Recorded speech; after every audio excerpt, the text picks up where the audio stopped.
लगातार तो मेरे दिमाग में आ रहा है। अब वो कौन सा है राम रसायन हमारे पास, अब वो ध्यान नहीं देते ना। कभी राम रसायन तुम्हारे पास है सदा रहो रघुपति की दास। आप कभी रामायण का पहला जो है उसमें जो नाम महिमा है, नाम वंदना, उसमें आता है राम का क्या अर्थ है। राम माने क्या, दो शब्दों से मिलकर बना है, राम र और म।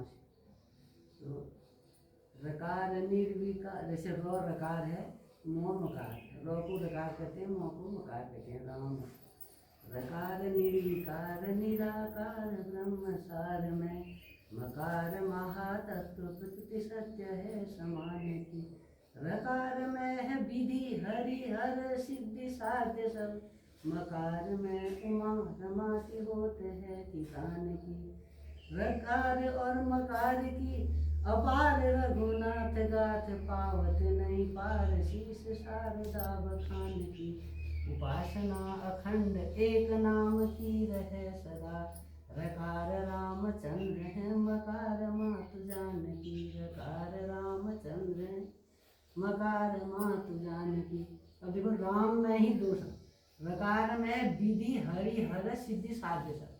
जो रो है हमारे अंदर आत्मा, रो में विधि हरि हर सिद्धि साध्य सब उसी में है। अगर हम कभी ध्यान करेंगे अपने हृदय में, तो हमको ये चीज़ें मतलब कुछ चीज़ पढ़ने की ज़रूरत होती ही नहीं है। हमको एक बार पढ़ोगे, जैसे विवेकानंद से एक बार विवेकानंद से कहा ना, एक इतनी मोटी सी किताब दी उनको, उसको पढ़ो। उन्होंने एक घंटे ऐसे करिए, उन्होंने कहा मैंने पढ़ ली। उन्होंने कैसे पढ़ ली तुमने? उन्होंने एक एक उसमें बता दिया कि एक एक पेज में क्या है। ये चीज़ होती है ध्यान और मेडिटेशन, और जैसे योग प्राणायाम से अष्टांग योग जो है, हम समाधि तक जब पहुंच जाता है तो उसको ये चीज़ें समझ में आने लग जाती हैं। तो रो जो है हमारे अंदर की आत्मा है, मोह जो है राम मोह जो है उसके बाहर की जो ये सूक्ष्म शरीर और एक स्थूल शरीर, कारण शरीर जो है आत्मा है। अब वो बाहर का आवरण जो है उसको प्रकृति कहते हैं। वो प्रकृति सीता माता कहते हैं उनको। मोह माने मकार रामचंद्र है मकार मात जानकी। उसी वो दोनों चीजें राम और सीता हमारे अंदर है।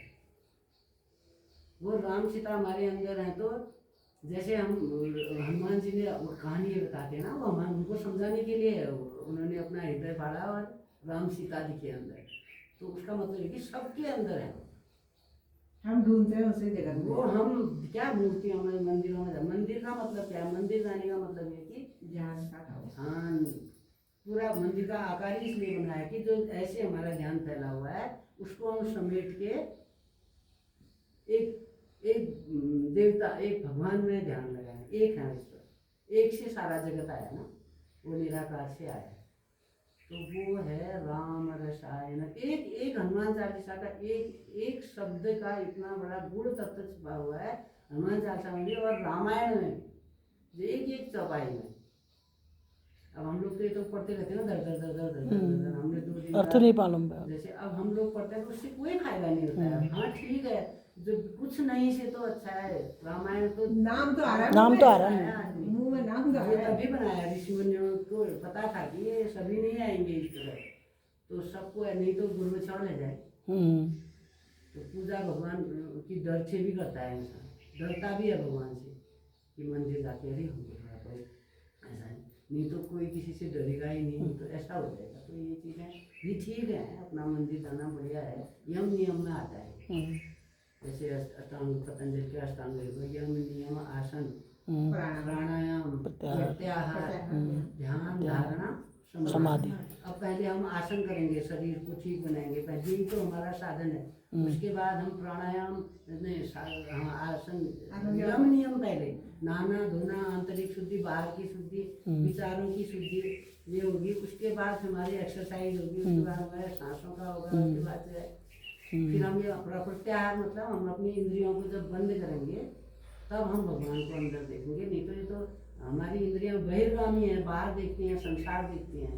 संसार में भगवान नहीं है, नहीं है उसको देखने के लिए अलग ये चीज है। प्रत्याहार कुल का काम, इंसान को भगवान के संग जोड़ने का काम करता है। सब में है भगवान, सबके अंदर है। आत्मस्वरूप को जानना है ना। चलो, बहुत बढ़िया दीदी का धन्यवाद।